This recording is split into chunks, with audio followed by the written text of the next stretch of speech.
My brother leaned in and said, "Say hi to the sharks," then pushed me off the yacht, miles out in the ocean. My wife? She just stood there, smiling. They wanted to take my $5.6 billion fortune. But when they got home, I was there waiting. "I've got a little surprise for you. They say family sticks together." Mine? Mine tied me to an anchor. My brother leaned in close, whispered, "Say hello to the sharks," and then shoved me overboard. My wife just stood there, watching, smiling like it was any other Tuesday. They left me to die in the middle of the ocean, all to steal the $5.6 billion empire I'd built from nothing. The only problem for them? I didn't drown. And when they finally came home, I was already inside, waiting. Now, I've got a gift for them too. The Florida Keys glow a little differently at sunset. The water turns the soft orange, like the sky is melting right into it. That night, everything felt quieter than it should. Anchored just offshore on my yacht, I felt a deep sense of peace, at least for a moment. We were celebrating another incredible year. My company had closed 2 huge contracts, and I thought, hell, let's give the family a memory to hold on to. A private dinner on the water. Just me, my wife, and my younger brother. The boat swayed gently beneath us, waves tapping against the hull like an old friend reminding you they're still there. I leaned against the polished railing, glass of bourbon in hand, letting the warm, salty wind hit my face. The sound of my brother laughing behind me, it all felt like something I'd truly earned. My wife, Lydia, looked absolutely stunning in that navy blue dress, her hair pinned up, a glass of white wine in her hand. The way she smiled at me, it reminded me why I built all this in the first place. For her. For us. And Nate. Well, Nate was on his 3rd drink, grinning like a teenager who just got away with something. "Ever think about slowing down, big bro?" he asked, patting my back, harder than necessary. "Slowing down?" I chuckled. "That's not exactly in my vocabulary." He raised his glass, bumping it into mine. "To never slowing down." It felt sincere almost, but something in his eyes lingered a little too long. I turned to Lydia. She was watching us, no, watching him. A quick glance, a flicker of something in her expression that just didn't belong at a family gathering. I blinked and it was gone. She smiled again, softer this time, and looked out at the horizon, as if she hadn't noticed the exchange. I tried to brush it off, told myself I was being paranoid. This was my family, my blood, my wife. But sometimes, your heart notices before your mind allows it to catch up. Dinner was elegant, quiet. Grilled mahi, some kind of truffle risotto. Lydia loved the kind of food that was more about the name than the taste. Nate kept pouring drinks. "Come on," he said, filling my glass again. "You finally let yourself relax. Don't stop now." Lydia giggled that light, little laugh she always used when she was trying to keep things smooth. My stomach twisted, and not from the alcohol. Still, I played along. Laughed. Smiled. Clinked glasses. Because that's what you do when you've spent your life believing that loyalty means ignoring the little things, even when they start to add up. By the time the sun dipped beneath the waterline, we were up on the bow, just the 3 of us. Nate leaned on the railing next to me. Lydia stood a few steps back, barefoot, sipping wine like it was just another evening in paradise. "Ever wonder," Nate said, his voice low, "what it feels like? To lose everything in an instant?" I turned to look at him. What's that supposed to mean? His smile didn't reach his eyes. He leaned in closer, whispering, "Say hello to the sharks." Then he shoved me. Hard. There wasn't time to scream. The world flipped upside down. My back slammed against the rail, and the ocean swallowed me in one clean gulp. The cold hit first. Shocking, biting, unforgiving. I kicked upward, gasping, and when I broke the surface, I spun around, coughing, clawing, desperate to see Lydia. She stood at the edge, but she didn't scream. She didn't move. She smiled. Then she turned her back. Gone. Just like that. The pain hit second. Not physical. That would have been easier. This was different. The kind of pain that sits deep in your ribs and spreads until it takes over everything. "Lydia!" I yelled. But the boat was already drifting farther. "Nate!" I shouted. Nothing.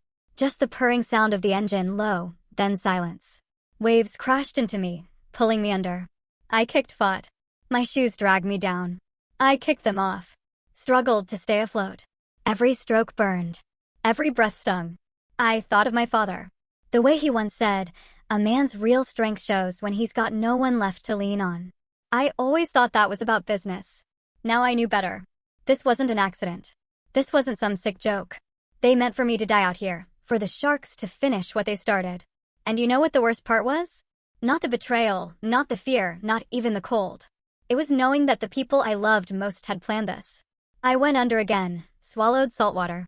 My lungs screamed. My vision blurred. As the darkness closed in, a thought sliced through everything. Asterisk, if they think I'm dead, then maybe I can use that.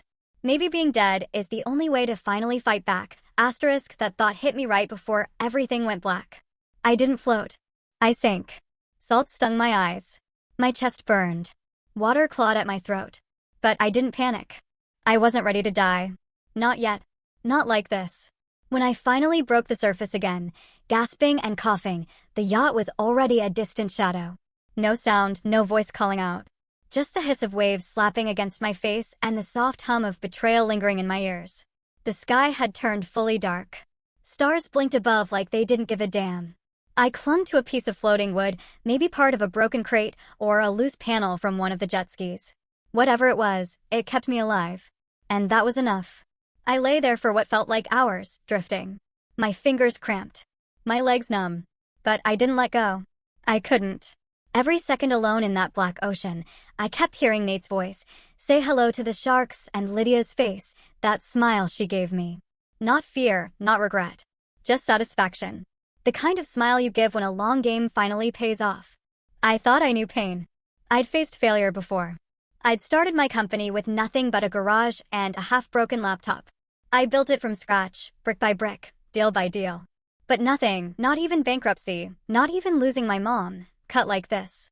This wasn't business. This was family. And they left me to die. I tightened my grip on the wood, jaw locked. They don't know me. I don't drown. Somewhere far off, a flicker of light broke the horizon. At first, I thought it was a hallucination, my mind playing tricks. A star falling too low. But it moved. Wavered, then steadied. A boat. Small, probably no more than 30 feet, but real. I screamed, waved, nearly slid off the board. Tried again. Hey! My voice cracked, raw from the salt. Please. Hey! The boat didn't turn at first. I waved again, beating the water like it owed me something. Then, slowly, the light shifted. It got bigger. Closer.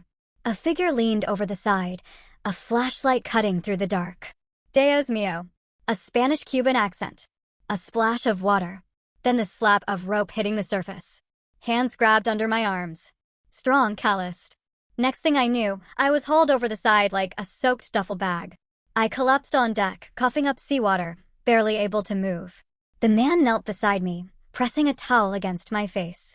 Can you hear me? You okay? I nodded. Barely. Name, he asked. I paused, just for a second. Then I answered, George Eric. Not my real name. Not the one my brother would have listed in the Coast Guard's missing persons report, assuming he even bothered. The fisherman, mid-50s maybe, had eyes that had seen enough of life to recognize when not to ask more. He didn't push, just handed me a thermos of hot coffee and a blanket. Strong tide tonight, he said, glancing at the ocean like it had betrayed him too. Where's your boat? Charter. I croaked. Was on a dive tour. Fell off. They didn't notice. He stared at me for a second longer, then nodded. Lucky you found me. Not many come this far out. I let the heat from the thermos warm my hands. My muscles were screaming, but my mind was sharp, focused. This man didn't need the truth. No one did. Not yet. I needed silence. Space. Time. So I said little, just enough to keep the story alive. He told me his name was Hector. Fished mostly for grouper and snapper. Worked nights to avoid the charter crowds. Simple. A kind man. Didn't talk much, which was exactly what I needed. As the engine hummed and we headed back toward shore, I stared at the horizon. Lights from the coast shimmered faint in the distance. Civilization. Miami. And somewhere in that city, Lydia and Nate were probably drinking champagne, toasting to my funeral, spinning some tale about a tragic accident. Poor David. See how terrible, how sad. Maybe they were already lining up lawyers, dividing my assets, claiming my company. Let them believe I was gone. It gave me time. It gave me space to move. And that was power. I wrapped the blanket tighter, closed my eyes for a second. And in that darkness, memories came flooding back. Late nights building code, pounding pavement for investors, sleeping under my desk. Every contract I signed. Every hand I shook. Every damn time I chose family over profit. All of it. I didn't claw my way up from nothing just to let them bury me in the ocean. They wanted the empire, but they forgot who built it. They forgot who bled for it. I am the fortune. And now? I'm a ghost. Unseen, unaccounted for. That's a hell of a good place to start from. As Hector's boat pulled into the marina and the city lights reflected off the waves, I made a vow right there on the deck. No one would see me coming. They buried the wrong man. They thought the ocean buried me, but I was already walking back toward them. One step at a time. I slipped off the boat before dawn broke. Hector offered to drive me somewhere, but I politely declined. Told him I had a friend nearby. He didn't question it.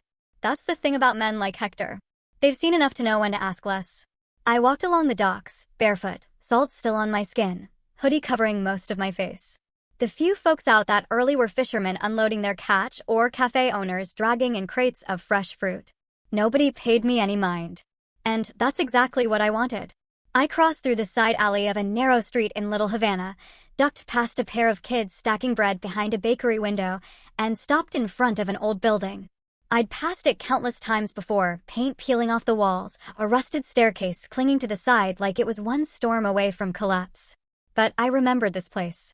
Years ago, when I was just starting out, I helped the old owner of Café Dolores set up her payment systems. No charge. Just saw she was being overbilled and fixed it. Didn't think anything of it back then. This morning, it saved me. Her son, Luis, ran the place now. Older than me by 10 years. Beard graying, eyes warm but sharp. He didn't recognize me at first, not in this state. But when I quietly said, "You used to call me kid when I fixed your card reader," his face changed. Didn't ask for details. Didn't need the full story. Just motioned me up the stairs. A narrow room above the cafe. Twin bed. Old ceiling fan. Tiny sink in the corner. Nothing more. But it was quiet, dry, safe. That was enough. Luis handed me a fresh towel and left without a word, just a nod. And a second later, I heard the sound of eggs sizzling downstairs. I stood there for a while, letting the silence settle around me. Letting my heart beat slow. I was alive. I was back. And no one knew. That's when the real work began. By mid-morning, I'd cleaned myself up. Wore jeans and a loose polo I found in a drawer, probably from Luis's kid. Tied my hair back, trimmed the scruff from my jaw. I looked different. Smaller. Thinner. But not weak. The mirror didn't show the man who used to walk into boardrooms and close deals with a handshake. It showed something sharper, quieter, more dangerous. I walked a few blocks to a small shop that sold prepaid phones, bought one in cash, then took a different route into Brickell, Miami's financial heart. Not through the front, like I used to. Through the backstreet service entrances, side doors. Old instincts came back fast. I made my way into the lobby of a discreet private wealth firm, one I'd used for years, but never publicly. There were only 3 people in the world who knew I kept assets there. One of them was Greg Winston. He used to handle high-risk restructuring for my company. Brilliant guy, a little too cautious for my taste back then, but loyal. When I pulled back from certain overseas ventures, Greg stuck by me. Didn't question why. I repaid him with discretion. I'd moved a piece of my portfolio, about 18%, into a blind trust under his watch, just in case. And today, it was no longer just in case. I stepped into his office without knocking. He looked up and froze. He didn't speak right away, just stared. Then whispered, "David." I closed the door behind me. "Not here," I said. "Not by name." He blinked, then slowly stood and closed the blinds. 5 minutes later, we were in a soundproof room in the back. "You're supposed to be dead," he said. "That's the rumor." His hands trembled slightly as he poured water into a glass. "Jesus Christ, what the hell happened?" "They happened," I said quietly. "My wife. My brother." Greg didn't ask for proof. He'd always been a man who could read between the lines. "They're already making moves," he said after a pause. "Your accounts, the public ones. There's activity. Lots of it." I nodded. "Which is why I need to shift the reserves. All of it. Move it under lock." He hesitated. "David, if I do that and someone notices, they won't," I cut in. "Not unless you tell them." He looked at me, really looked. Then nodded. We worked in silence for nearly an hour. Transfers. Access keys. New safeties. By the end of it, I had a trust so deep under legal layers that not even the IRS could sniff it out without a war. Only Greg and I had the keys. And that was enough. "Why now?" he finally asked. I leaned back in the chair. Because if they think I'm gone, they'll show who they really are. He stayed quiet, just nodded again. Then, almost as an afterthought, he said, "There's one more thing." I looked up. "They're throwing a party," Greg said softly. "Tonight. At your house." I blinked. "What kind of party?"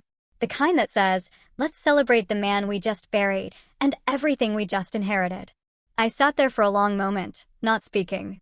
Inside, something flared hot and focused. But my face remained still. I stood, smoothed out my shirt. "Perfect," I said quietly. Greg looked unsure. "You okay?" "Never better." Then I smiled. The kind of smile they never saw coming. Let the party begin. I didn't go back to Luis's place. Instead, I changed in the back alley of a laundromat 2 blocks away. Pulled on black slacks, a dark shirt, and a jacket I bought earlier that afternoon at a thrift store with cash. Nothing fancy, just clean, silent. No labels, no attention. By the time the sun dipped below the horizon, Miami's humidity clung like wet gauze. I took the long way to the house, my house, keeping to the dark edges of side streets and cutting through backyards where the fences were low and the dogs knew me. And then I saw it. My estate. Lit up like a damn movie set. Every floodlight on. Music bleeding through the palms. Laughter. Champagne glasses clinking, somewhere far too loud. You build a home with someone, you remember every corner of it. And when you come back as a stranger, every step feels like trespassing. I stayed outside the fence for a while, just watched. The gates were wide open. Security was minimal. Of course it was. They thought the danger had drowned. The only man they feared was gone. It was almost laughable. I slipped in through the garden path. The stones still had my initials engraved near the koi pond, something my wife once insisted made the place ours. The roses along the wall had overgrown a little, untamed without my gardener to shape them. They looked like they'd stopped caring too. Through the window, I saw her first. Emma. Her hair curled, makeup thick, skin glowing under chandelier light. She wore the same diamond bracelet I gave her on our 10th anniversary, the one she said she'd never take off unless I betrayed her. I guess she redefined betrayal. She was leaning back on the armrest, swirling a glass of champagne, laughing at something my brother whispered in her ear. God, that laugh. Not the one she gave me when I made a fool of myself dancing in the kitchen. Not the warm, tired chuckle at night after long days. This laugh was sharp, cold, decorative. And there he was, Nathan, my younger brother. The man who used to trail behind me in high school, asking for tips on girls and job interviews. Now he stood tall, chest puffed, like he belonged there. He didn't. He never could have built what I built. But he was damn good at waiting until someone else built it for him. I crouched behind the hedges as a pair of guests walked past the patio. One of them, a lawyer I'd worked with years ago, whispered, "They're announcing it tomorrow." Power of attorney. Full control. Poor David. But it's a win for the firm. They clinked glasses, moved on. I felt nothing for a long second, then everything at once. But I didn't move, didn't blink. I just memorized every face, every lie floating around that party. Retribution only works if you let it simmer.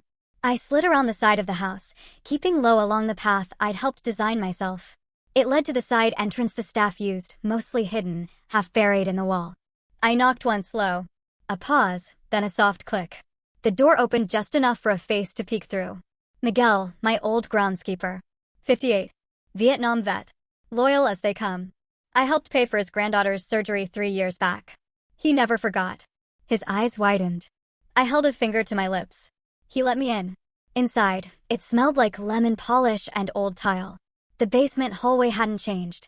I kept walking, quiet, until I reached the service stairs. Another figure was there. Rosa. She froze when she saw me, hand to her chest. I thought you, I nodded. Yeah, everyone did. Tears welled up. She didn't ask questions, just pulled me into a hug so tight I almost forgot why I came. Almost. I'll need access to the camera grid, I whispered. Rosa stepped back, wiped her cheek, then pointed to the utility room. 10 minutes later, I was inside. Screen glowing. They had disconnected most of the original surveillance, but not all. I reconnected the hallway feeds, the office camera, and 2 hidden ones I installed long ago but never told Emma about, just in case. I downloaded backups, saved new recordings, reset admin access. No more secrets in that house would go unseen. I stepped out and looked at Miguel. I'll be back soon. Keep quiet. Keep watching. He nodded. Whatever you need. I moved through the corridors like a shadow, reaching the edge of the ballroom without a sound. And that's when I saw it in full. Emma and Nathan standing at the top of the stairs. Everyone's eyes on them. Flashbulbs popping. Laughter like glass breaking. "To the Empire," Nathan said, raising his glass, "I now control." The crowd cheered. He added, louder, "to the man who never knew how to protect it." That stung more than I thought it would. Then Emma leaned in, whispered something in his ear. He smiled. The smug kind of smile only men with short memories and borrowed power wear. I took one step closer to the edge of the archway. No one saw me. No one heard me. But I looked straight at them and whispered to the air, pretending it wasn't the problem. Trusting you was. The lights had gone out hours ago, but my mind didn't. I spent the rest of the night in the same study I built years ago, tucked behind the service wing, hidden from anyone who didn't know its door was disguised as a bookshelf. From in there, I could watch them. Every camera angle, every mic Rosa had rigged just hours before.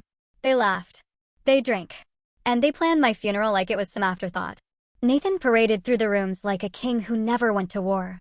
Emma clung to his side, wearing the same silk robe she once wore only for me. They didn't just kill the man, I realized. They killed the memory of him, too. And yet here I was, still breathing, still watching. And they hadn't seen the first move yet.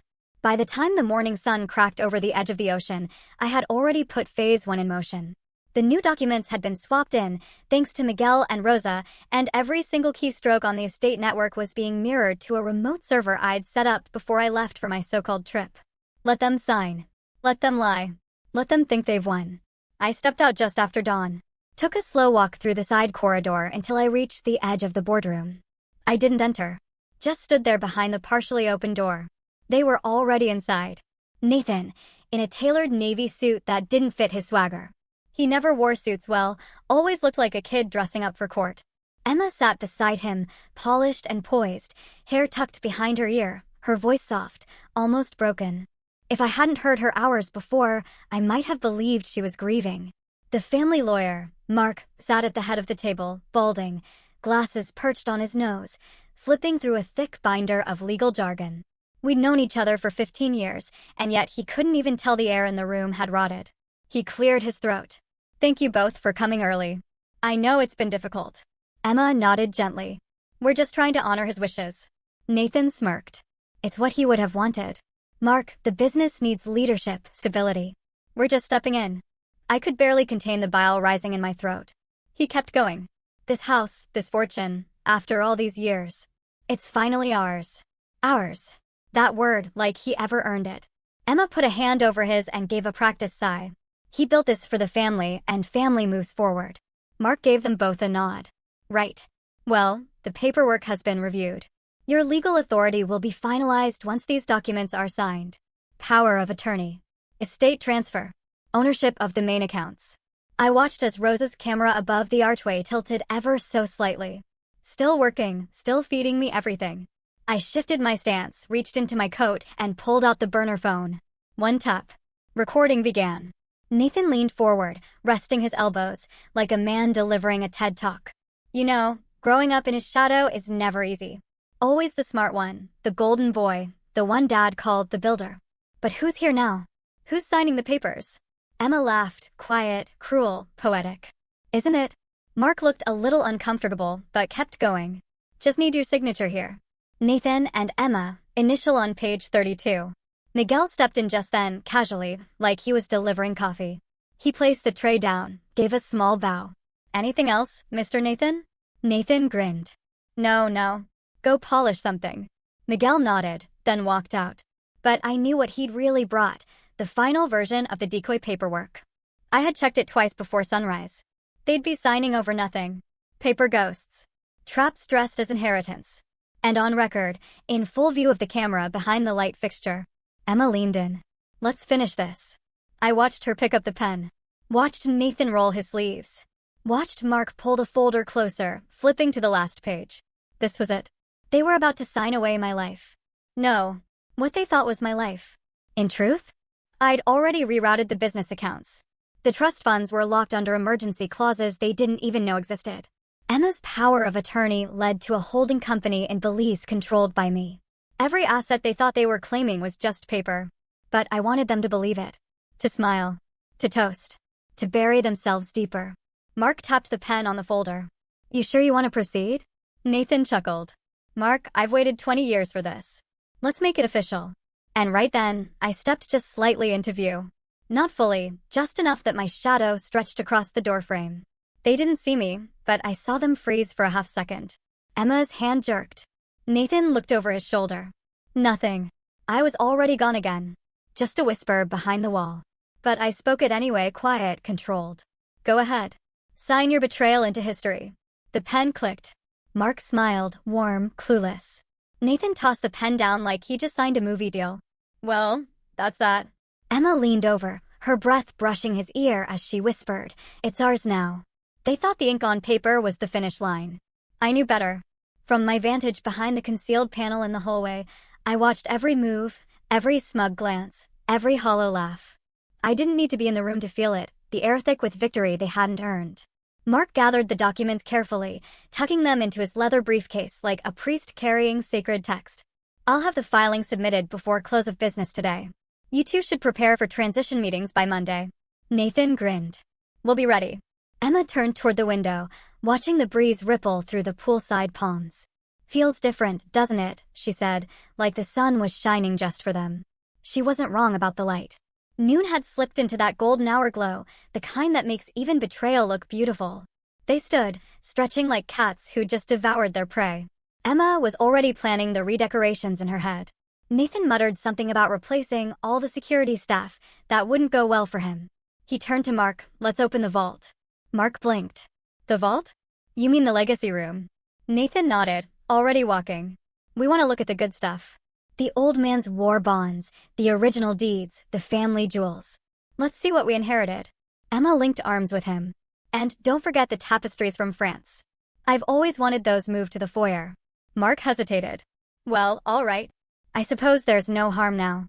He led the way toward the west wing, not noticing Miguel stepping silently from the corridor, sliding the second set of keys into my palm before disappearing. I moved through the service tunnel that paralleled the main hallway, arriving before them. The vault had 2 layers. The first was cosmetic, ceremonial. The second was mine, hidden deeper, smarter. When they entered, Mark motioned to the biometric panel. Only one person can open this. Emma raised an eyebrow. And that would be? Mark gestured toward a frame on the wall. My photo. Him. Nathan scoffed. He's dead, Mark. I pressed the remote from behind the wall. The scanner chirped green. The lock slid open. They froze. Emma stared at the door like it had just spoken. Nathan stepped back. What the hell? Mark blinked. That shouldn't have. The door creaked open. They walked inside slowly, or replacing arrogance. The room was exactly how I designed it years ago. Spotlights cast soft halos on antique cabinets, drawers labeled in gold leaf, walls lined with shelves that held more than just valuables. They held stories. Generations of them. Emma moved toward a velvet-lined box and opened it. Inside was a single envelope. She looked around. Where are the bonds? Nathan tugged open a drawer. Inside were documents. All right, only they didn't say what he thought they would. What the hell is this? He muttered. Emma opened another. More paper. More nothing. Mark peered over their shoulders. This isn't the inventory I was given. Emma's voice rose. Where are the original ownership files? The oil contracts? The income account logs? Nathan flung a box onto the table. These are copies. Who swaps out originals with photocopies? I nearly stepped in, nearly showed myself. But instead I watched. Listened. Every document they touched was another thread of the web I'd spun. Altered copies that looked real until you read the fine print and realized the names were changed, the signatures wrong, the dates just slightly off. Nathan ran a hand through his hair. He must have changed everything. Emma's face tightened. When Mark still looked lost, she said, none of these are enforceable. These are placeholders. Backup files. Archives. Nathan turned to him then. Where are the real ones? I leaned against the wall, arms crossed. Safe. Very safe. Weeks before any of this happened, I'd moved the critical documents, every account, every deed, every confidential ledger. They were no longer here. They were in legal limbo under a shell company run by a man named Jonas King. Jonas King doesn't exist, but the LLC does, and I control it. They didn't take over anything. They just walked into a trap made of their own greed. Still, they smiled. Still, They celebrated. Nathan didn't care. I'll fix it. It's just paperwork. We've got the estate, the business, we've got the public face. That's what matters. Emma added, cold. He was always too paranoid. That's why he died alone. I clenched my fists behind the wall. He was weak, Nathan continued. That's why we survived, and he didn't. I felt the words like teeth sinking in. Emma crossed her arms. His only worth was building something for us to take. There it was. The truth stripped bare. I wanted to break through the wall, grab them both, scream, tear down the lie they'd wrapped themselves in. But I didn't. I stayed quiet. Because patience was my real weapon. Their arrogance would bury them better than I ever could. The staff arrived with champagne. Emma had ordered it an hour ago. Mark excused himself, awkwardly muttering something about filing delays. Nathan popped the bottle like a college frat boy. To us, he said, to what we earned. Emma held her glass high. To the empire that's finally ours. And I whispered, just loud enough for the hidden mic to catch, drink up. The celebration won't last long. But they clinked their glasses like they'd just won a war. As I stepped out of the vault room, the soft clatter of silverware echoed from the grand dining hall. Evening had painted everything gold. The sun had dropped low enough to stretch long shadows across the marble floor. And in the middle of all that glow, they sat, my wife and my brother, draped in the illusion of victory. I didn't rush. Let them wait. Let them toast a little longer. By the time I entered, a round of laughter was already fading into smug grins. The candlelit table groaned under the weight of a feast. It was a king's feast. Or at least that's what they thought. Finally, my wife said, flashing a smile too wide, too perfect. We were starting to think you'd fallen asleep in the vault. I gave a nod, pulled out the chair at the head of the table, and sat. She leaned in with a whisper, the perfume of her victory thick in the air. It's really happening. Everything. It's ours. Across from her, my brother raised his glass. To us, he declared, the new heads of the empire. Long may we reign. They clinked again. The sound sharp and hollow. I watched the champagne fizz and thought, they really believed this was their coronation. They didn't. No. They were toasting at their own funeral dinner. Dinner unfolded like some twisted play, everyone playing their role to perfection. The lawyer sat off to the side, nursing a brandy, clearly pleased to be done with the paperwork. Clean deal, he mumbled once between sips. Solid signatures. Watertight. I let him believe that. It wasn't his fault he was blind to what was really unfolding. My wife, God, she looked radiant in that candlelight. But the kind of radiant you see on a snake's back right before it strikes. She basked in every compliment, nodded at every lie my brother spun, fed off the attention like she'd waited her whole life for this moment. I've already got decorators on call, she said, swirling her glass. The Miami penthouse needs a refresh. Something regal. Don't forget the yacht, my brother chimed in. We're renaming it. He smirked at me across the table, eyes gleaming. What do you think, brother? Deadweight has a nice ring to it. My wife burst out laughing. I mean, she added, it's only fitting. He was dragging this family down for years. Might as well give him a send-off. I didn't flinch. Didn't blink. Just carved into my lamb and smiled like none of it cut me. But inside, that blade twisted deeper with every word. I told myself what I had told myself 100 times before. Not yet. Patience. Their arrogance was my weapon. Earlier that week, long before this little circus, I'd met with Hector, our head of security. Not at the estate, not anywhere traceable. I need every room recorded. Every word, especially the dining hall. He didn't ask why. He just nodded. Tonight, in the corner of that chandelier-lit room, tucked behind a false panel, was a pin-sized lens, streaming everything to a secure server. Voice recognition. Timestamped. Geotagged. Every joke, every insult, every self-incriminating word. That was one layer. Another? Those documents they were so proud to sign? Not the originals. Not even close. The originals had been moved weeks ago. Restructured. Rewritten. Rerouted through a new corporate trust under a name they couldn't trace, even if I drew them a map. Their signatures had just finalized their liability. I hadn't stopped the betrayal. I'd shifted it. A slight shift when dessert hit the table. The lawyer furrowed his brow at a folder still sitting near his briefcase. Strange, he said, flipping a page. This clause wasn't here earlier. What clause? My brother asked, mouth half full of creme brulee. Just a typo, my wife interrupted, too fast, too smooth. Honestly, let's not ruin the mood.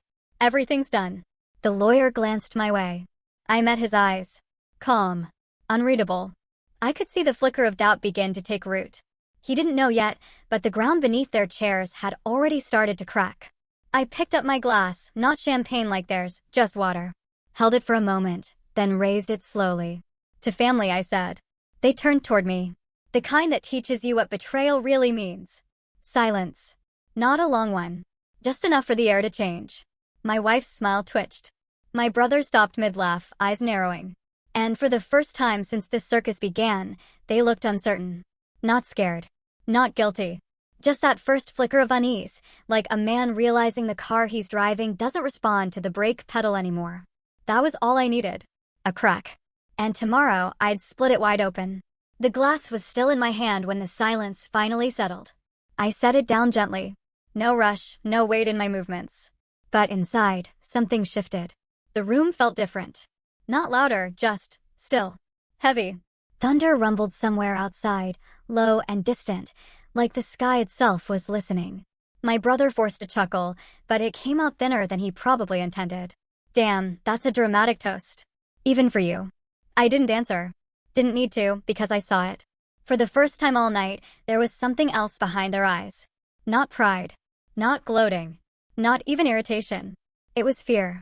Not enough to make them run, but just enough to make them pause. I leaned back in my chair and slid the folder across the table right in front of the lawyer. Before we all turn in, I said quietly, I figured we'd do a little reading, since we're so fond of contracts. He hesitated, glanced at my wife, then at my brother, then opened the cover. They both leaned forward. She scoffed before she'd even read a word. What is this? You printing bedtime stories now? I didn't respond. Page after page. The lawyer's fingers slowed. His brow folded in tight lines. His jaw clenched. My brother reached over and grabbed one of the pages, scanned it, then shoved it aside. This is fake, obviously. What kind of idiot do you think I am? A brave one, I said, to speak so boldly on a wiretapped line. His face froze. October 4th, I added. 3:17 p.m. You told Greg to push through that offshore transfer. Skip due diligence. Your exact words were, and I quote, who cares? It's not my money. He blinked. I turned to my wife. And you? December 12th. You instructed Maria to destroy the first batch of reports. Not revise. Destroy. She rolled her eyes. None of this will hold up in court. It already did. Her face dropped just a hair. Not much, but enough. I submitted everything this morning, I said. Filed. Timestamped. All of it. This, I tapped the folder. This isn't for court. This is for you. So you understand how thoroughly you've already lost. The lawyer stood up abruptly, paper still in his hand. He looked pale, sweaty, like a man realizing he'd stepped into a minefield barefoot. This wasn't in the final draft, he mumbled, more to himself than to anyone else. No, I replied, because you never saw the final draft. I handed you the version I wanted you to see. You were too busy sipping scotch to notice the switch. His lips parted, but no sound came out. He turned toward the door, didn't make it. Two of my men, silent until now, stepped forward. Not armed, just present enough. Sit down, I said. He obeyed. That's when I saw it click in his head. He wasn't their shield anymore. Wasn't their asset. Wasn't even their witness. He was just another pawn. And I had flipped the whole damn board. My brother shot up from his chair, slammed both fists into the table. This is bull. This is garbage. You can't do this. You're just bitter because we finally outplayed you. No, I said, calm. I'm not bitter. I'm just thorough. He pointed a shaking finger at me. You're going to regret this, you hear me? You think you've won. I looked him straight in the eye. I don't think, I said. I know. He turned to our sister-in-law, the lawyer's wife, like maybe she'd have a lifeline, but she just stared down at her plate, frozen in place. Cowards lose their voice when the lights come on. Then came her voice, my wife's. Low. Cold. Almost venomous. You ruined everything. For what? A little revenge. I stood slowly, walked to the head of the table, and picked up the small remote. Clicked it. The large wall screen blinked to life. Video feed.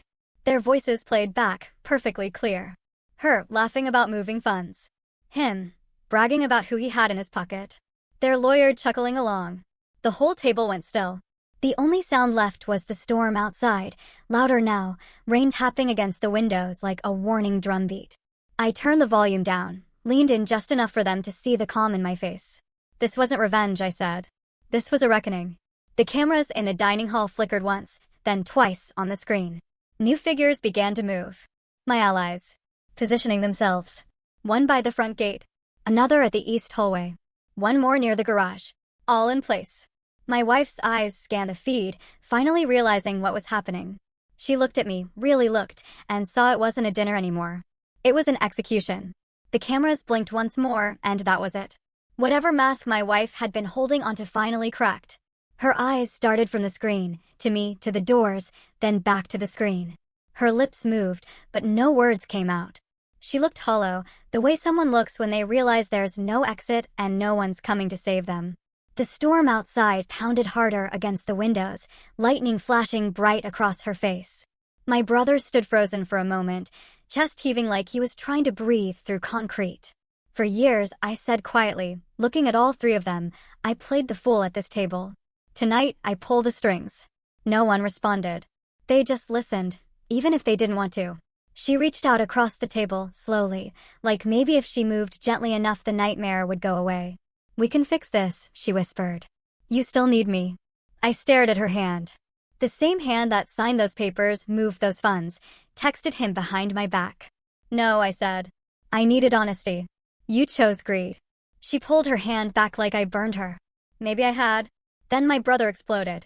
He shoved his chair back with a loud screech and charged across the table, rage contorting every inch of his face. You smug, he didn't finish. Two men moved in fast and practiced. He didn't even make it halfway. They pinned him against the wall, one on each side. Still he thrashed, elbows flying, kicking, spitting. Let go of me, he screamed. You think you're better than us? You think you're smarter. I stepped closer, just enough so he'd hear me over his own fury. Even caged, I said, you still act like an animal. I leaned in. But animals don't win against steel. He roared again, shaking like he could break free if he just screamed loud enough. He couldn't. No one was listening anymore. The lawyer was still seated, barely. He looked like someone had turned off the oxygen in his lungs. He opened his mouth once, then again, then finally managed something like a whisper. I didn't know they'd go this far. I tilted my head. Didn't you? His lip quivered. Look, he said, I was just trying to protect the estate. Do what they asked. Please, if we can just talk this through, talk. I laughed once, not loudly, just enough for him to know how absurd he sounded. You helped them rewrite contracts, transfer assets. You forged timestamps, buried files, threatened people. I was under pressure. We all are, I cut in. But you? You chose to make a career out of hiding rot. He dropped his eyes to the table. You want leniency? I said. Call the court. The law might care about apologies. I turned away, don't. My lead investigator walked over and laid 3 plastic bags on the table, each marked, sealed, labeled. One held the shredded backup drive we recovered from his office. Another, copies of the accounts they opened under my name. The last one, a silver flash drive. The lawyer stared at it like it might detonate. It already had. I stood at the head of the table again, lifted my glass. No smile this time. No toast dressed up in sarcasm or fire. Just something final. Something clean.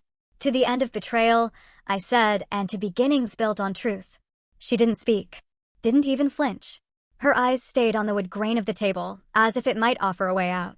My brother tried one more curse, but it died in his throat. He sagged against the wall, exhausted and out of weapons. The lawyer folded in on himself like he was trying to disappear into his own suit. They looked like the ruins of something once proud. And maybe they were. But I didn't feel triumphant. No part of this tasted like victory. Just clarity. Cold, clear, undeniable. They thought. The ocean would swallow me. That I'd drown in the loss, in the shame, in the loneliness. They didn't know the tide could cleanse, too. Tonight, I buried the man they tried to break. The fool who smiled through their cuts. The husband who believed every lie. The brother who stayed quiet for peace. And what rose in his place? Not a king. Not a warrior. Just a man finally free. A man with nothing left to prove. And no one left to fear.